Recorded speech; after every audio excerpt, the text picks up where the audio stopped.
जय सिया राम।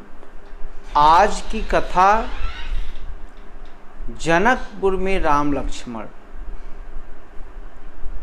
मुनि विश्वामित्र की आज्ञा लेकर के राम और लक्ष्मण वो जनकपुरी देखने जाते हैं। वहाँ से कथा शुरू करता हूँ। यह सुनकर मिथिलेश ने किया पूर्ण सम्मान दिया। ठहरने के लिए सुंदर सुखद स्थान। इच्छा थी कुछ भ्रमण हो, सैर भी कुछ हो जाए। आज्ञा ले गुरुदेव से चले लखन रघुराय। नगर देखने के लिए आए अवध किशोर। समाचार सुन छा गए नर नारी चहुं ओर। भीड़ों पर भीड़ें टूट पड़ी, गलियों कूचों में द्वारों में सज गई दुकानें। सभी तरह थी चहल पहल बाजारों में। सत्कार कहीं पानों का था, मिष्ठान का सम्मान कहीं देता था कोई। इत्र हार होता था स्वागत गान कहीं।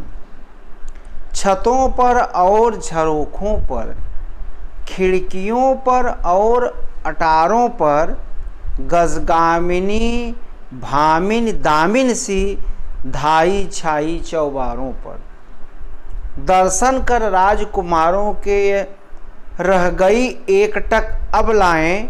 अपनी अपनी टोली में फिर बोली यूं ललनाएं। बहिना देखो तो सही इन दोनों के रूप।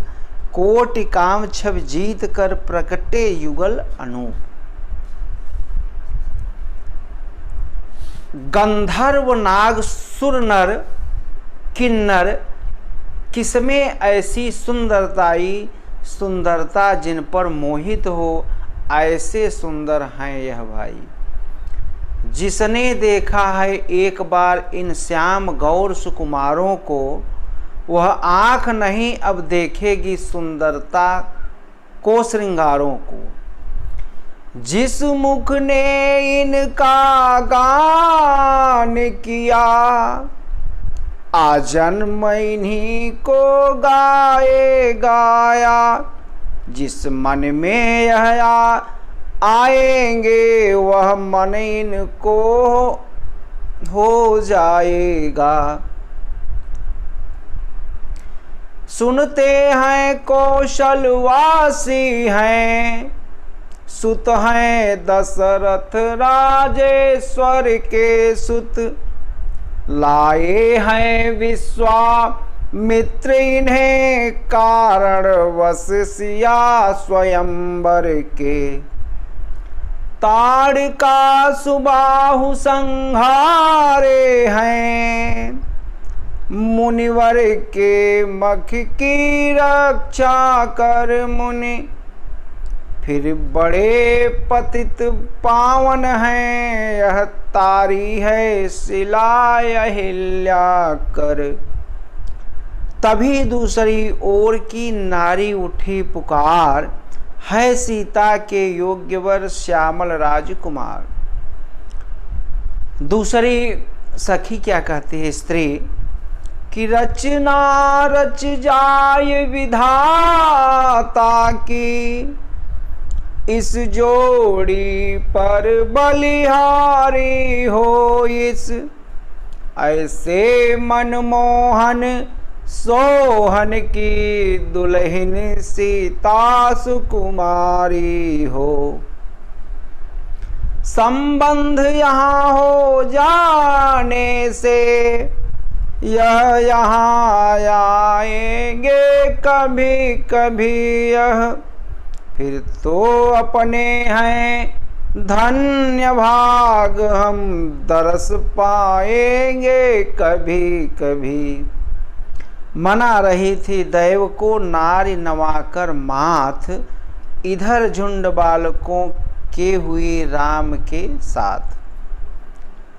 कौशल किशोर सुकुमारों ने संपूर्ण नगर फिर देखा। बाजार रास्ता चौराहा प्रत्येक देव मंदिर देखा। शिक्षा विद्यालय, शिल्पालय, शस्त्रालय, राजभवन देखा। प्रत्येक भाग में अनुशासन, संगठन और जीवन देखा। जब सिया स्वयंवर का मंडप बालकगण इन्हें दिखाते थे तब मंद मंद मुस्कुराकर प्रभु लक्ष्मण को भी समझाते थे। करते करते भ्रमण जब होने आई शाम, गुरु के भय से शीघ्र ही लौटे लक्ष्मण राम।